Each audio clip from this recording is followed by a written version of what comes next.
السلام علیکم ورحمۃ اللہ وبرکاتہ۔ دوستوں، درس قرآن و حدیث صرف 10 منٹ میں آپ سمجھ سکتے ہیں کہ اللہ ہمیں قرآن میں کیا پیغام دے رہا ہے۔ اس درس کو اینڈ تک دیکھیں اور دیگر دوستوں سے بھی شیئر کریں۔ جزاک اللہ۔ الحمدللہ رب العالمین والصلاة والسلام علی سید الانبیاء والمرسلین، اما بعد فاعوذ باللہ من الشیطان الرجیم، بسم اللہ الرحمن الرحیم۔ ناظرین کرام، حاضر ہوئے ہیں سلسلہ درس قرآن لے کر آپ کی خدمت میں۔ آج ہم سماعت کریں گے سورہ بقرہ کی آیت نمبر 196۔ آئیے سماعت کرتے ہیں کہ اللہ تبارک و تعالیٰ نے اس آیت مبارکہ میں کیا پیغام دیا ہے۔ ناظرین کرام، درس کو توجہ کے ساتھ سنیے گا تاکہ سن کر دوسروں تک پہنچانا ہمارے لیے آسان ہو جائے، عمل کرنا آسان ہو جائے۔ اللہ تبارک و تعالیٰ اس کا اجر عطا فرمائے گا۔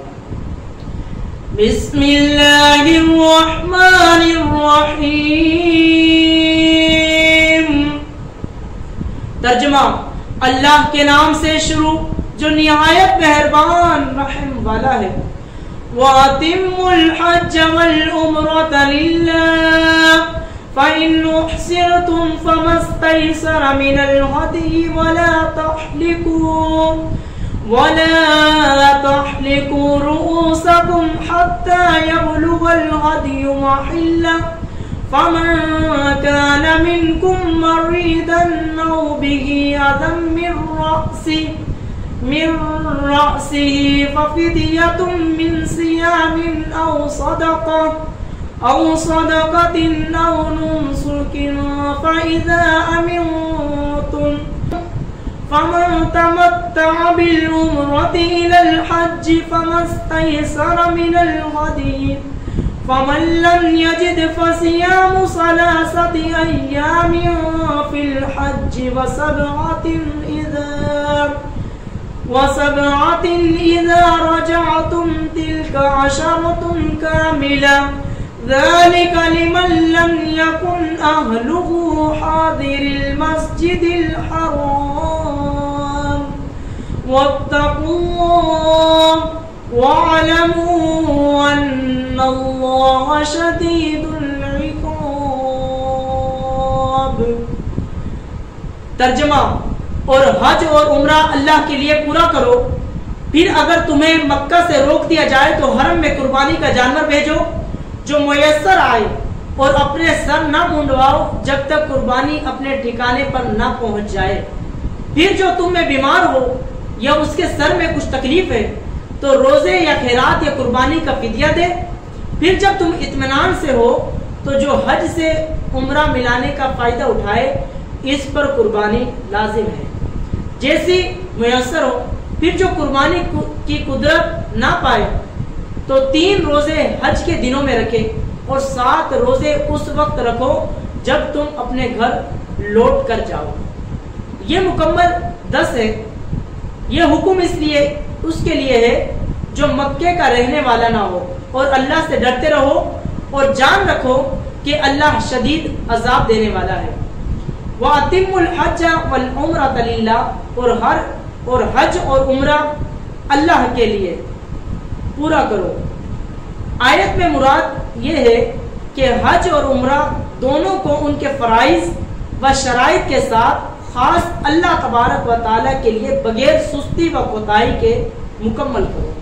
یعنی جب تم حج اور عمرہ کرنے جاؤ تو ایک تو اللہ تعالیٰ کی رضا کے لیے، اللہ کو راضی کرنے کے لیے اس کی شرائط اور فرائض کو پورا کرتے ہوئے بغیر سستی کے اس کو مکمل کرو۔ ناظرین کرام، حج کی تعریف اور حج و عمرے کے چند احکام اس آیت مبارکہ میں بتائے جاتے ہیں۔ آئیے سنتے ہیں کہ حج کسے کہتے ہیں۔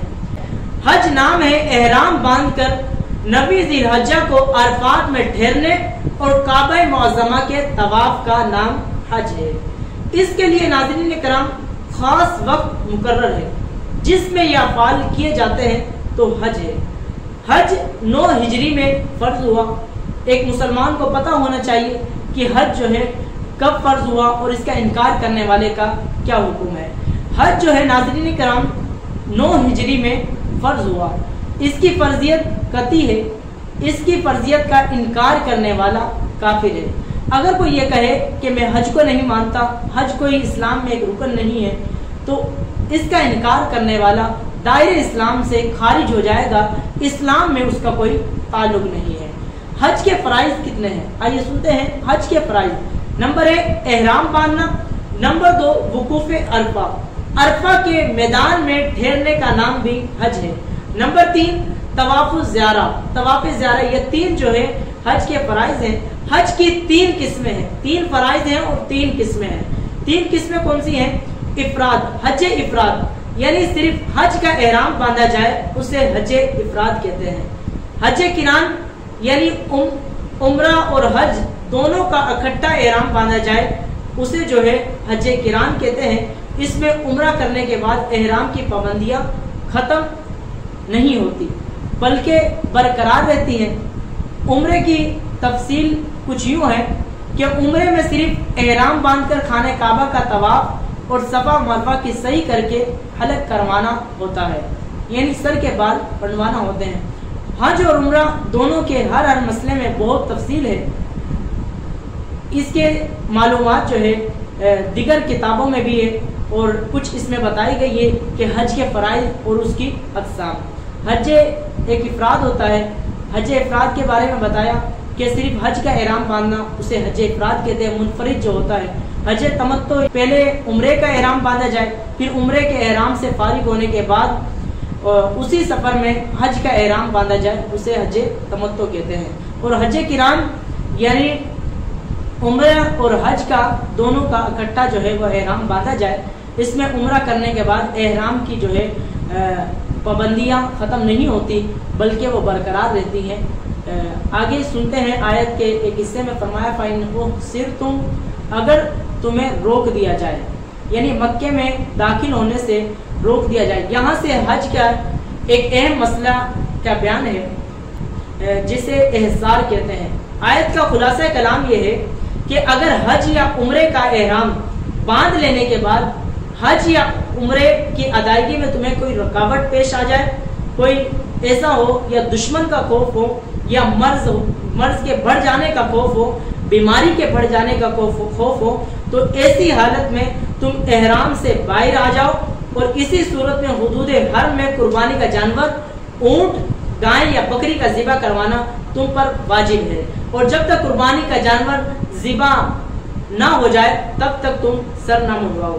کہا کہ جب حج یا عمرے کے ارادے سے تم نکلے ہو تو اس میں کوئی ایسی پریشانی آ جائے، رکاوٹ ہو جائے یا دشمن کا خوف ہو یا مرض کے بڑھ جانے کا خوف ہو، تو کہا کہ تم حدود حرم میں ہی ایک گائے کو یا بکرے کو یا جو ہے اونٹ کو، یہ مذکر مؤنث دونوں میں سے کسی ایک کو جو ہے وہ ذبح کرو، اور جب تک تم قربانی کا جانور ذبح نہ کر لو تب تک اپنے سر کو نہ منڈواؤ، حلق نہ کرواؤ۔ آگے فرمایا فمن کان منکم مریضا، پھر جو تم میں بیمار ہو۔ احصار کے بعد ایک اور مسئلے کا بیان ہے، وہ یہ ہے کہ حالت احرام میں بال منڈوانے کی اجازت نہیں ہوتی ہے۔ جب آپ نے احرام باندھ لیا ہے اس میں آپ کو حلق کروانے کی، بال جو ہے سر کے اتروانے کی اجازت نہیں ہوتی۔